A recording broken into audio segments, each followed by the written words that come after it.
उपाध्यक्ष महोदय, एक महत्वपूर्ण विषय पर आपने 193 के तहत इस विषय को आगे बढ़ाने के लिए मुझे अवसर दिया है। मैं आपका आभारी हूं। मैं कांग्रेस के नेता माननीय खड़गे जी की बातों को यहां पर सुन रहा था और मुझे आश्चर्य हुआ कि वो अपना लिखित स्टेटमेंट यहां पर पढ़ रहे थे तो कह रहे थे 113 घटनाएं घटित हुई, लेकिन जब वो मौखिक बोल रहे थे तो कह रहे थे 600 से अधिक घटनाएं घटित हुई। क्या सत्य है यह मुझे लगता पूरा देश जानता है। 26 मई को श्री नरेंद्र मोदी जी के नेतृत्व में भारतीय जनता पार्टी नेतृत्व की सरकार ने शपथ ग्रहण किया था और इस देश के अंदर इस सरकार के आने के बाद आम जनता में विश्वास बहाली हुई और देखा जा सकता है शासन में, प्रशासन में। ये आंकड़े जो माननीय खड़गे जी यहां पर कह रहे थे, मैं उसके पीछे लेके चलता हूं और मुझे लगता है कि अगर ये आंकड़े वास्तव में स्वीकार करेंगे और सचमुच इस देश की सांप्रदायिक हिंसा से लोग चिंतित हैं, तो सांप्रदायिक आधार पर इन्होंने जो घोषणाएं की हैं पूरे देश से इनको माफी मांगनी पड़ेगी। महोदय, 2011 में न जिन प्रदेशों की घटनाओं की मैं जिक्र कर रहा हूं, न वहां पर और न केंद्र में ही भारतीय जनता पार्टी की सरकार थी, लेकिन इस देश में 580 घटनाएं घटित हुई, 91 लोग मारे गए और 1899 घायल हुए। इनमें सबसे अधिक उत्तर प्रदेश के अंदर 84 घटनाएं घटित हुई, 12 लोग मारे गए और 347 2011 में घायल हुए थे। दूसरे पर राजस्थान, दूसरे पर प्लीज खड़गे जी आप सुन तो लें, आपने जो कहा है। Don't provoke, let him telephonically. आप सुन लीजिए ना। तो फंस गए डिबेट में आके फंस गए। महोदय, दूसरे नंबर पर महाराष्ट्र है जिसमें 88 घटनाएं घटित हुई। इसमें कांग्रेस नेतृत्व की सरकार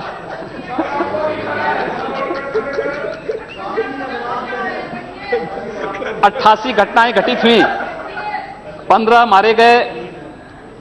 तीसरे पर कर्नाटक, ये भी कांग्रेस की सरकार यहां पर है, इसमें 70 घटनाएं घटित हुई और उसके बाद केरल में 30 घटनाएं घटित हुई। 2011 की बात कर रहा हूं। 2012 में 668 घटनाएं घटित हुई, 94 की मौतें हुई और 2117 घायल हुए। 2013 में केंद्र में कांग्रेस नेतृत्व की ही सरकार थी और 823 से अधिक सांप्रदायिक हिंसा की घटनाएं पूरे देश के अंदर घटित हुई। यद्यपि कानून व्यवस्था राज्य का विषय है और राज्य सरकार की जैसी मंशा होती है, वहां का राजनीतिक नेतृत्व जैसे होता है, वहां का प्रशासन उसी प्रकार की कार्रवाई करता है। मुझे लगता है ईमानदारी से इन लोगों ने विश्लेषण किया होता और अपनी केंद्र सरकार और अपने या अपने से जुड़े हुए अपने सहयोगी दलों के द्वारा जो संचालित सरकारें हैं, उन सरकारों के सांप्रदायिक एजेंडे पर ध्यान दिया होता। ये पोलराइजेशन आखिर हो क्यों रहा है? पोलराइजेशन के कारण क्या है? मुझे लगता है वह पोलराइजेशन के पीछे के कारणों को ईमानदारी से हम विश्लेषण करेंगे तो मुझे लगता है एक तरफ आप कहते हैं हम सेकुलर हैं और दूसरी तरफ एजेंडा जो लागू करते हैं उसको सांप्रदायिक रूप से कॉम्युनल आधार पर लागू करते हैं। इस देश में 12 लाख से अधिक साधु संत और पुजारी रहते हैं, लेकिन ये लोग इमामों के लिए वेतन की घोषणा करते हैं, एक पक्षीय कार्रवाई करते हैं। क्या एक सेकुलर एजेंडा है? दिल्ली की सरकार ने किया, पश्चिमी बंगाल की सरकार ने किया, महाराष्ट्र की सरकार ने किया। क्या यही सेकुलर एजेंडा है? सांप्रदायिक आधार पर ये लोग बांटते हैं समाज को। और महोदय, उसी प्रकार से इन लोगों ने उत्तर प्रदेश की बात करता हूं, वहां पर जो योजनाएं हैं उसमें 20% मुस्लिम आबादी के लिए आरक्षित कर दिया गया। कब्रिस्तान की बाउंड्री वाल के नाम पर गांव-गांव में विवाद खड़ा करके 300 करोड़ रुपया उसके लिए आवंटित किया जाता है। गांव-गांव में उसके माध्यम से विवाद खड़ा किया जाता है। सुप्रीम कोर्ट कहता है कि किसी भी सार्वजनिक संपत्ति पर, मंदिर के नाम पर, मस्जिद के नाम पर, किसी भी अन्य उपासना विधि के नाम पर, मदरसों के नाम पर या मजारों के नाम पर कब्जा न मत करने दो। लेकिन उत्तर प्रदेश में कब्रिस्तान की बाउंड्री वाल के नाम पर धड़ल्ले से एक काम चल रहा है, कोई रोक टोक नहीं, क्योंकि शासन की ये मंशा है, इसलिए प्रशासन उसमें बोलता नहीं। क्या सांप्रदायिक ध्रुवीकरण नहीं होगा? उसी प्रकार से उससे भी खतरनाक स्थिति, आतंकवादियों पर दायर मुकदमे वापस लिए जाते हैं। आतंकवादियों पर दायर मुकदमे वापस लिए जाते हैं। इस देश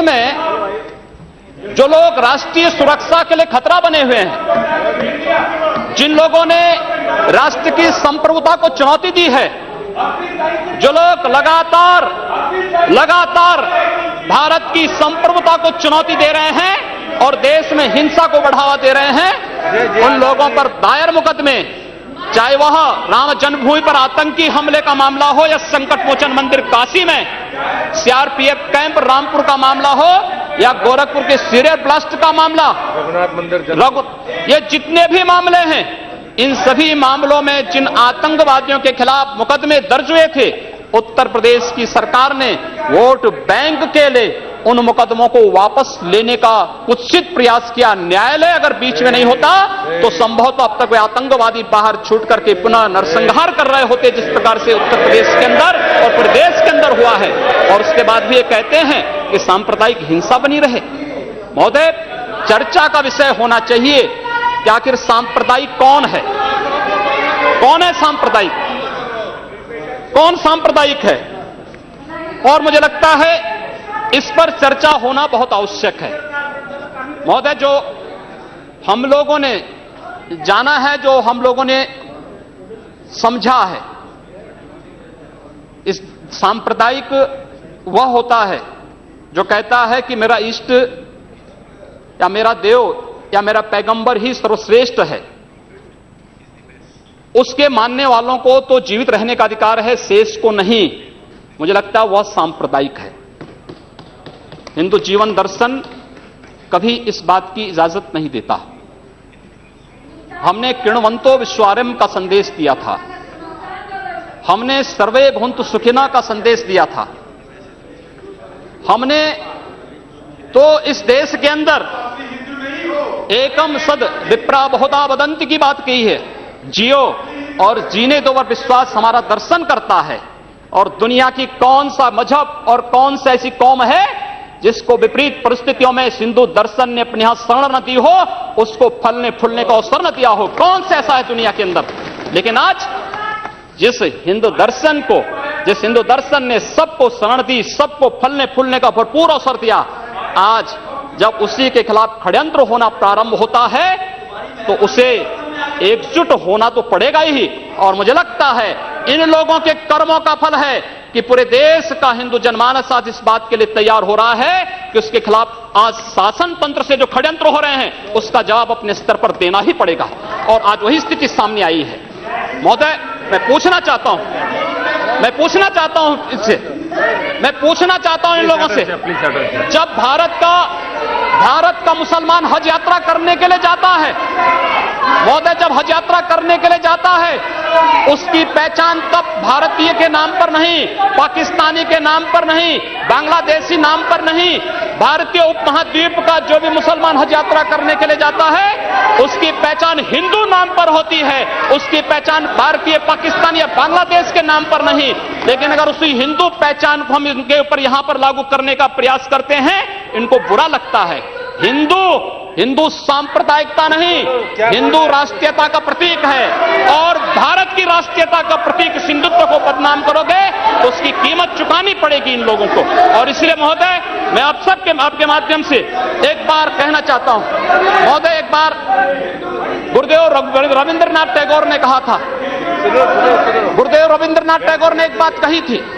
उन्होंने कहा था अगर भारत को समझना है, अगर भारत को समझना है, बैठ जाइए आप, फालतू बात करते हैं महोदय। उन्होंने कहा, गुरुदेव रविंद्रनाथ टैगोर ने एक बात कही थी और उन्होंने कहा था कि अगर भारत को समझना है तो मैं भारतीय अस्मिता को पहचानना पड़ेगा, और भारतीय अस्मिता को पहचानना है तो स्वामी विवेकानंद के बारे में आप जान लीजिए।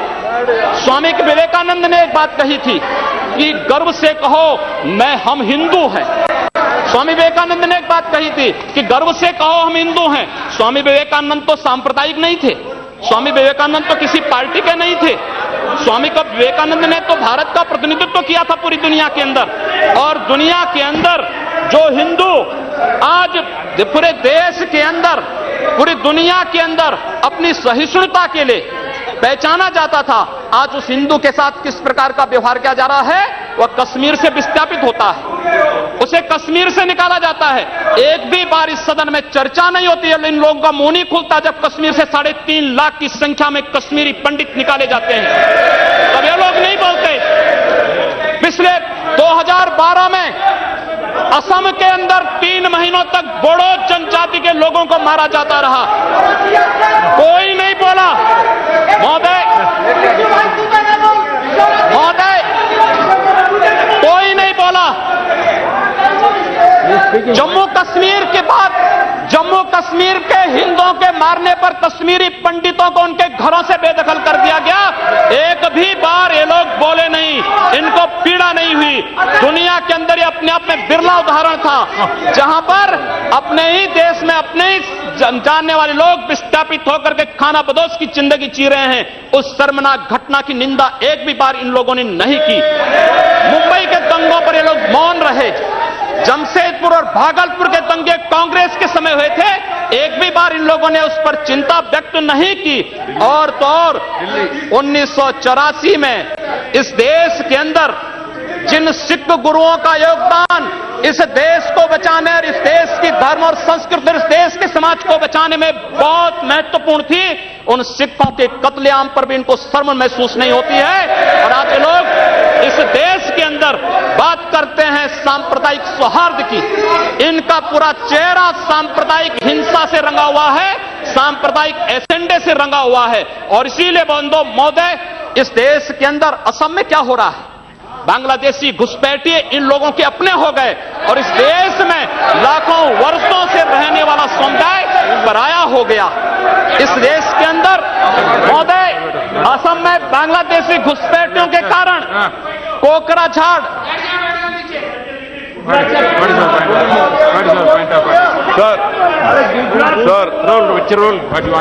under Rule 376, sir, the honorable member, while giving statement in his speech, he mentioned about communal rights.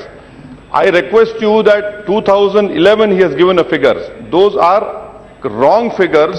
No, he has completely forgotten 10 to 2013. No. My question was there, sir. You cannot give wrong figures. Gujarat was the highest number followed by Madhya Pradesh. I have my question over here answer. I request you to check the record. Please. Sir, Please take it. Please. Say. No. Please. See, Anis my leg. See, I'm on my leg, please. See, the member is speaking and giving some figures. You are disputing that figures. No. In your speech you can say there is no ruling. There is not out of. During your speech you can speak. You reply that. During your speech you can counter it. Not when your term comes. You at that time can dispute it. You continue. You can nothing will counter. उपाध्यक्ष महोदय, सच्चाई कड़वी होती है और कड़वी सच्चाई लोग स्वीकार करने को तैयार नहीं। क्योंकि ये लोग उस बीमारी से स्वयं त्रस्त हो चुके हैं जो बीमारी इन्होंने पूरे देश को दी है, और इसीलिए ये लोग उस सच्चाई को स्वीकार नहीं कर सकते। कश्मीरी पंडितों के निष्कासन पर और कश्मीर पे हुए अत्याचार पर ये लोग मौन थे। मैं 2011-12 में असम के अंदर देख रहा था, 3 महीनों तक लगातार दंगे होते रहे। इन लोगों ने एक भी बार सदन में चर्चा नहीं कराई। असम जलता रहा। और तो और कांग्रेस के लोग एक बार तो असम के ही मुख्यमंत्री को कटघरे में खड़ा कर दिया कि इन्होंने बोडो लोगों के बारे में कैसे बोल दिया। अरे बोडो वहां का नागरिक है, उसके बारे में नहीं बोलेंगे, किसके बारे में बोलेंगे? लेकिन ये लोग बांग्लादेशियों घुसपैठियों की वकालत करते हैं, और बांग्लादेशी घुसपैठियों की वकालत करते हुए इन लोगों ने पूरे बांग्लादेश, पूरे पूर्वोत्तर के भारत का जो समीकरण बदला है। महोदय, असम के अंदर आज कोकराझार, धुबरी, चिरांग और बरबेटा जिले जो हिंसा की सर्वाधिक चपेट में हैं, वे सर्वाधिक चपेट में जो जिले हैं वे इसलिए हैं क्योंकि बांग्लादेशी घुसपैठी वहां पर आकर के जमीनों पर कब्जा किए हैं। इन लोगों ने वर्क परमिट के साथ साथ उनके राशन कार्ड बनाए हैं, और बेशर्मी के साथ देश के साथ खिलवाड़ उन्होंने वहां पर उनके माध्यम से करवाया है। महोदय, और तो और हम किसी और बात में नहीं जाना चाहते हैं। मैं पूछना चाहता हूं कांग्रेस से और कम्युनिस्टों से भी, कोयंबटूर और बेंगलुरु धमाकों का जो अभियुक्त है, उस दुर्दांत आतंकवादी के लिए विधानसभा का सत्र, स्पेशल सत्र बुलाया जाता है। दोनों दल एक साथ मिलकर के अपील करते हैं कि उसको छुड़वाओ। ये क्या सेकुलर, क्या यही सेकुलर है? क्या इनका यही सेकुलर एजेंडा है? क्या यही इस देश में यही सेकुलरिज्म है? और इस देश के अंदर महोदय, इस देश के अंदर क्या हुआ था? Let him speak. हम भूले नहीं। Yes, respect. महोदय, 11 अगस्त 2012 को मुंबई के आजाद मैदान में जो कुछ हुआ, महोदय, आजाद मैदान की घटना क्या थी? आजाद मैदान में रोयांग मुस्लिम जो बर्मा में थे, उनके बीच में और वहां के बौद्धों के बीच में वहां पर हिंसा हुई, दंगे हुए। ये मामला म्यांमार का है, भारत का नहीं। लेकिन म्यांमार की घटना में दंगा कहां होता है? आजाद मैदान मुंबई में। ये लोग मौन रहते हैं, वहां शहीद स्मारक तोड़ा जाता है, पुलिस के जवानों को मारा जाता है, मीडिया कर्मियों को मारा जाता है। उनके साथ साथ पुणे में दंगे हुए, उनके साथ उत्तर प्रदेश के अंदर बरेली में, लखनऊ में, कानपुर में, इलाहाबाद में दंगे हुए। ये लोग मौन रहे, इन लोगों ने कभी उस पर आवाज नहीं लगाई।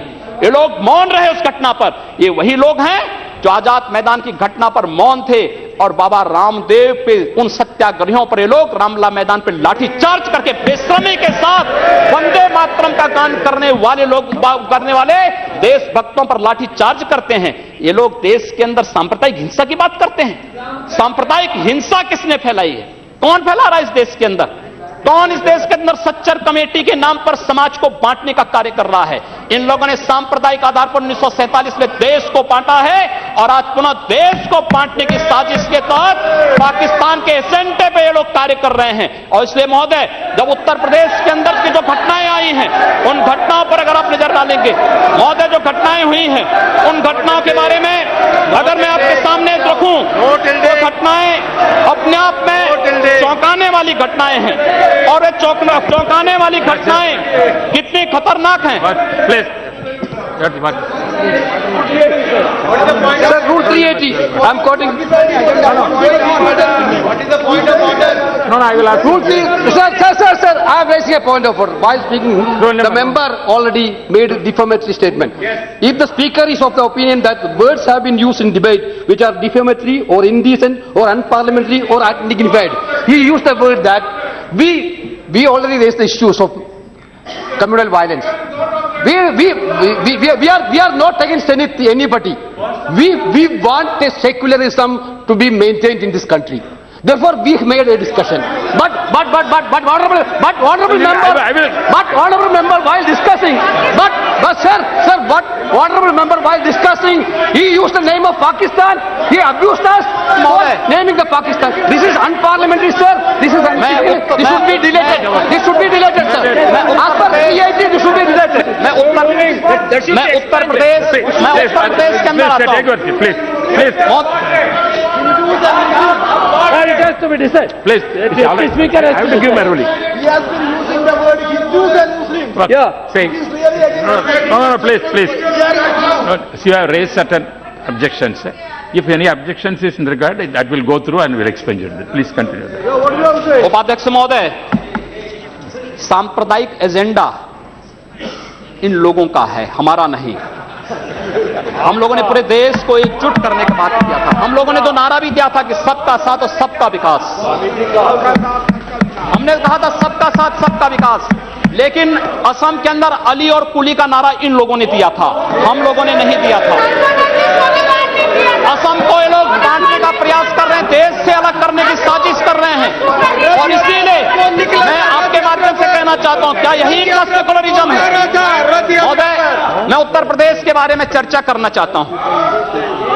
उत्तर प्रदेश के अंदर 2012 में 118 घटनाएं घटित हुई, 2013 में 247 और मार्च से मई तक 65 घटनाएं घटित हो चुकी हैं।